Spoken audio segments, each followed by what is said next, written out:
ஒரு மார்கழி மாசம் ஒரு சாமி கும்பிடணும், ஒரு பயபக்தியோட எந்திரிச்சு குளிச்சுட்டு வந்து ஒரு சாமி கிமி கும்பிடணும், ஒரு விளக்கேற்றணும், ஒரு ஊதுபத்தி காட்டணும்னா உனக்கு தெரியாதா? என்ன பழக்கம் பழைய வச்சிட்டு இருக்கிறா?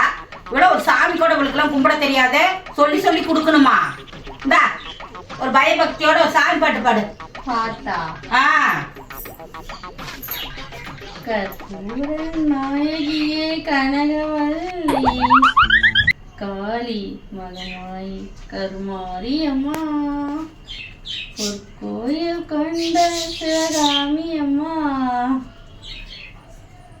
காதல் என் காதல் பூ பூக்குதையோ மனசுக்குள்ள என்ன பாட்டு பாடிட்டு இருக்கிற? என்ன பாட்டு ஒண்ணு பாட சொன்ன நானு? சாம்பாட்டு. இதான் பாட்டா உங்க ஊர்ல? ஒரு சாமி பாட்டு கூட பாட தெரியாதா?